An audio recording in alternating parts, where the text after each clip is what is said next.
بسم اللہ الرحمن الرحیم اللہم صلی علی سیدنا و مولانا محمد افضل صلواتک بعدد معلوماتک وبارک وسلم وصلی علیہ۔ بسم اللہ الرحمن الرحیم۔ عزیز طلباء کرام، جامع السنن الترمذی کے ابواب الاطعمۃ عن رسول اللہ صلی اللہ علیہ وسلم کے سبق نمبر 7 کے ساتھ اللہ کے فضل سے ایک مرتبہ پھر آپ کے خدمت میں حاضر ہونے کا موقع ملا۔ آج ہمارا سبق نمبر 7 ہے، تو بڑھتے ہیں اپنے سبق کی طرف۔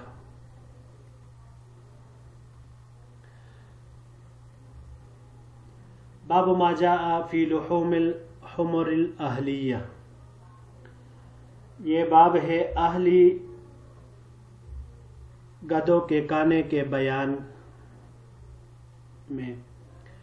وبه قال حدثنا محمد بن بشار قال حدثنا عبد الوهاب الثقفي عن يحيى بن سعيد الأنصاري عن مالك بن أنس عن الزهري۔ ہمیں محمد ابن بشار نے روایت کی، انہوں نے عبد الوهاب ثقفی سے، انہوں نے یحییٰ ابن سعید الانصاری سے، انہوں نے مالک ابن انس سے، انہوں نے زہری سے۔ حاو حدثنا ابن ابی عمر قال حدثنا سفیان بن عیینۃ عن الزہری عن عبد اللہ والحسن ابن محمد ابن علی عن ابیہما عن علی قال۔ اور ہمیں ابن ابی عمر نے روایت کی، انہوں نے سفیان ابن عیینہ سے، انہوں نے زہری سے، انہوں نے عبداللہ اور حسن جو کہ محمد ابن علی کے بیٹے ہیں، وہ اپنے والد سے، انہوں نے حضرت علی رضی اللہ تعالیٰ عنہ سے روایت کی۔ قال، حضرت علی رضی اللہ تعالیٰ عنہ فرماتے ہیں، نہا رسول اللہ صلی اللہ علیہ وسلم عن متعۃ النساء زمن خیبر، کہ آپ صلی اللہ علیہ وسلم نے غزوہ خیبر کے موقع پر عورتوں کے ساتھ متعہ کرنے سے منع فرمایا۔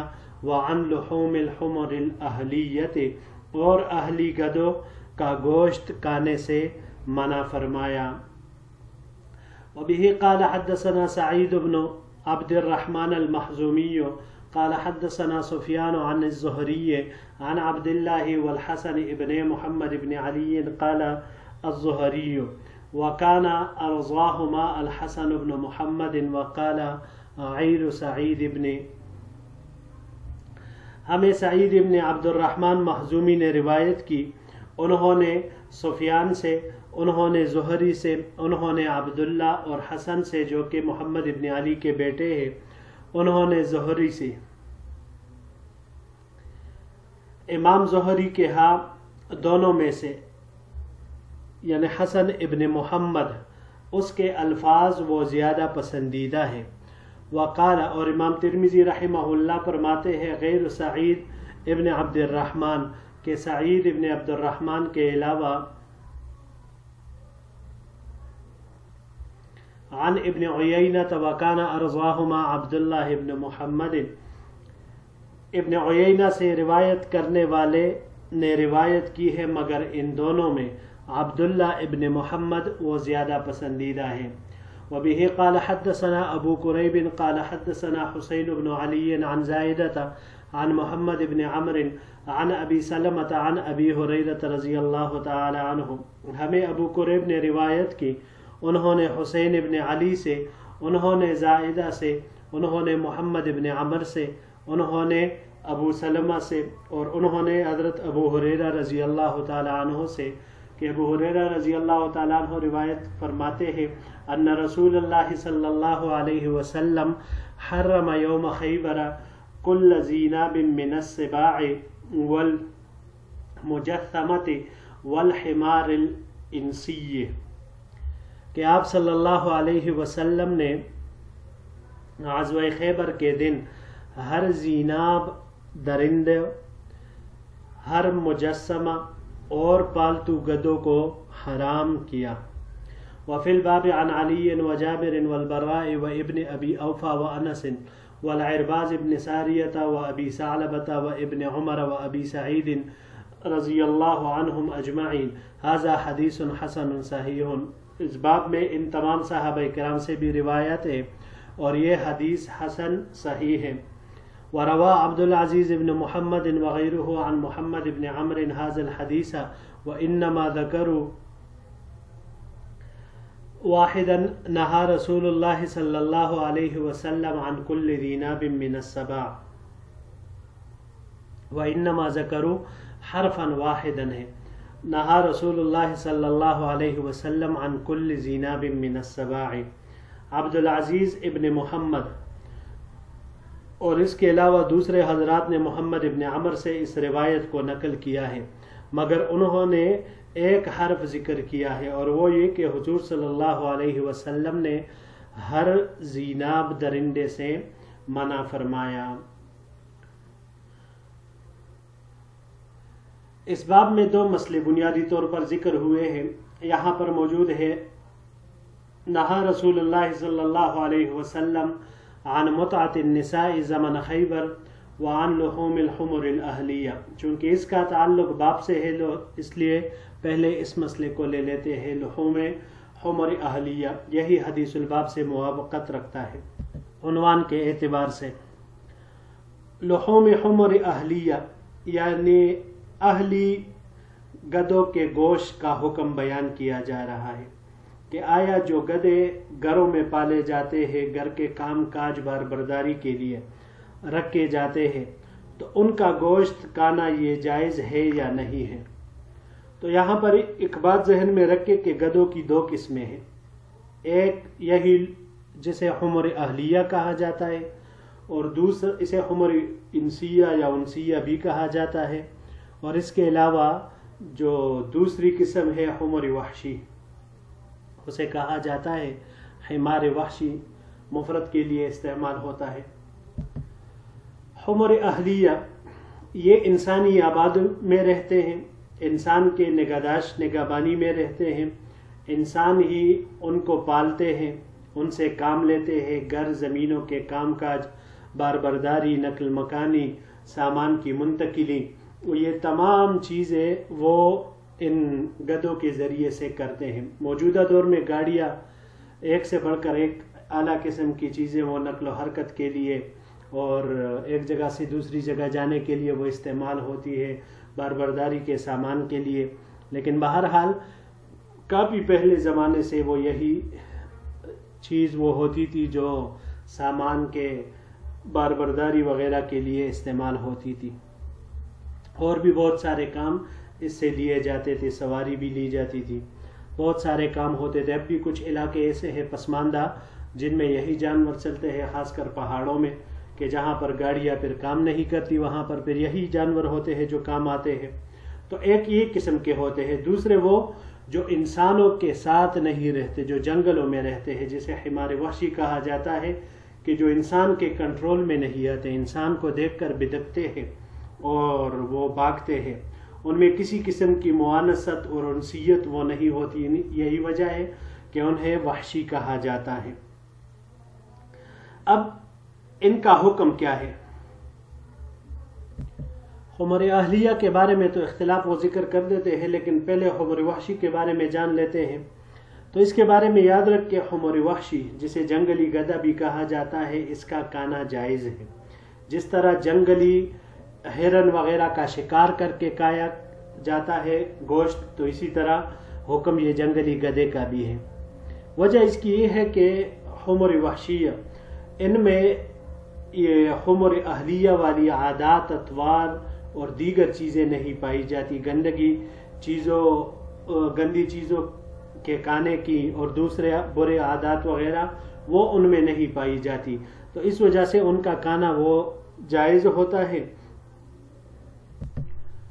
جبکہ حمر اہلیہ کے گوشت کا حکم تو اس کے بارے میں تمام ائمہ حضرات، ائمہ اربعہ، جمہور کا یہی مسلک ہے کہ حمر اہلیہ اس کا گوشت کھانا یہ مکروہ تحریمی ہے۔ اگرچہ امام مالک رحمہ اللہ سے ان کے حلال ہونے کے اقوال وہ بعض منقول ہے جو ان کی طرف منسوب ہے، لیکن وہ روایات ایسی ہے کہ جس کو محدثین حضرات نے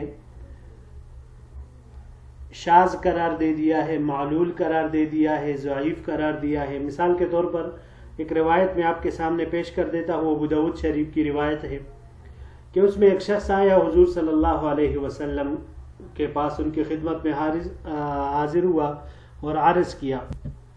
آپ صلی اللہ علیہ وسلم کے سامنے اپنی حالت بیان کی کہ میرے پاس گدھوں کے سوا اور کوئی چیز نہیں ہے اور میرے گھر میں فقر و فاقہ ہے، حالت انتہائی شدید ہے، تو میں کیا کروں؟ تو لہٰذا آپ صلی اللہ علیہ وسلم نے ان کو اس کے حمر میں سے ایک موٹا تازہ اس کو ذبح کر کے کھانے کا ارشاد فرمایا۔ تو اس قسم کی روایات کو جمہور محدثین نے ضعیف قرار دیا ہے، شاذ قرار دیا ہے، کیونکہ یہ روایات دوسری صحیح روایات جو کہ حرمت پر قطعی طور پر دلالت کرتی ہے ان کے خلاف ہے، تو اس وجہ سے ہم ان مرجوح اور ضعیف روایات کی وجہ سے صحیح روایات وہ نہیں چھوڑ سکتے۔ دوسرا جواب اس سے یہ بھی ہے کہ حمر اہلیہ کی علت وہ روایات زمانہ قبل تحریم پر حمل ہے۔ حضور اقدس صلی اللہ علیہ وسلم وحی الہی اور احکام ربانی کے مطابق محرمات کا اعلان وقتاً فوقتاً فرمایا کرتے تھے۔ آپ کی بعثت سے قبل لوگ حلال اور حرام کی تمیز نہیں کیا کرتے تھے، حلت اور حرمت کے امتیاز کے بغیر ہر چیز جو بھی انہیں ملتا تھا وہ کھا لیتے تھے، تو اس وجہ سے یہ اس کے اوپر محمول ہے۔ اور تیسری بات یہ ہے کہ شارحین حدیث نے یہ جو مذکورہ روایت میں نے آپ حضرات کے سامنے پیش کی، ابو داود کی اس روایت اور اس نوعیت کے جتنے بھی روایات ہیں تمام کو سندن ضعیف قرار دیا ہے، تو اس لیے ان کا کھانا وہ اس اعتبار سے بھی بالکل گنجائش نہیں رکھتا، مکمل طور پر سے اس کا حکم حرام کا ہی ہوگا۔ دوسرا مسئلہ جو اس باب میں ذکر ہوا متعۃ النساء کے بارے میں، تو اس سے آپ صلی اللہ علیہ وسلم نے غزوہ خیبر کے موقع پر منع فرمایا۔ متعہ یہ وقت قلیل کے لیے نفع حاصل کرنے کو کہا جاتا ہے کسی عورت سے۔ اس کی حقیقت یہ ہے کہ ایک مرد ایک عورت کو کہے اتمتع بک قضا مدت قضا، یعنی کہ میں تم سے اتنی مدت تک اتنی مال کے عوض مجامعت کا فائدہ حاصل کرتا رہوں گا۔ اب یہ فائدہ، یہ ساعت، مدت، یہ ایک دن سے لے کر ایک ہفتہ، ایک مہینہ، ایک سال، 10 سال، جتنے بھی وہ مقرر کر لے اتنا وہ کہلاتا ہے۔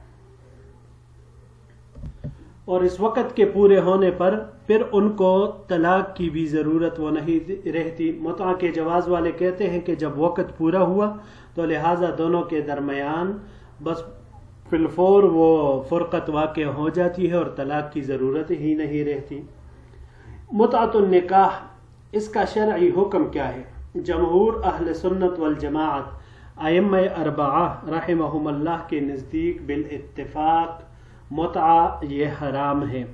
متعہ اور زنا میں کوئی بھی فرق اب نہیں رہا ہے، اگر کوئی کرے گا بھی تو اس کا حکم وہی زنا والا ہی رہے گا۔ صرف اہل تشیع حضرات ہے جو اس کو نہ صرف جائز سمجھتے ہیں بلکہ ایک عظیم الشان عبادت اور افضل عبادت سمجھتے ہوئے اس کو ادا کرتے ہیں، ورنہ اگر حقیقت میں دیکھا جائے تو اس کے جواز کی کوئی بھی صورت وہ باقی نہیں ہے۔ قرآن کریم میں کئی آیات ایسی موجود ہے جو حرمت متعہ پر دال ہے۔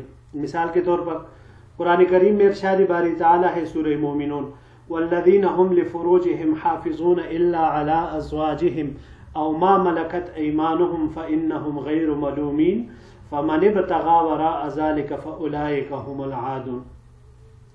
اب اللہ جل شانہ نے محمل صحیحہ دو ذکر کیے، ایک اپنی نکاح والی بیویاں اور دوسرے ما ملکت ایمانہم جو باندیا تھی، یہ دو جواز والی محل تھی۔ تو اس کے علاوہ فمن ابتغى وراء ذلك کہ جب اس سے آگے بڑھ کر کوئی اپنے لیے ایک نیا راستہ تلاش کرے گا فاولئک هم العادون تو وہ حد سے تجاوز کرنے والے ہوں گے، تو اس کی وجہ سے اس کو حرام قرار دے دیا۔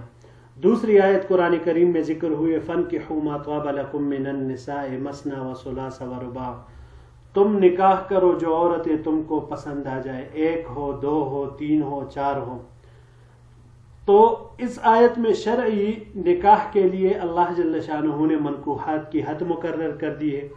4 سے زیادہ عورتوں کے ساتھ نکاح کی اجازت نہیں ہے، جبکہ متعہ میں پھر نہ کوئی حد رہتی ہے نہ کوئی تعداد متعین رہتی ہے، تو اس وجہ سے اس لحاظ سے بھی یہ ایک مذموم اور قبیح فعل ہے، اسلام میں اس کی کوئی حیثیت وہ نہیں ہے۔ جی عزیز طلباء کرام، یہی تک ہمارا سبق تھا۔ انشاءاللہ العزیز اگلے درس میں پھر ایک نئے باب کے ساتھ پھر آپ کی خدمت میں حاضر ہوں گے۔ السلام علیکم ورحمۃ اللہ وبرکاتہ۔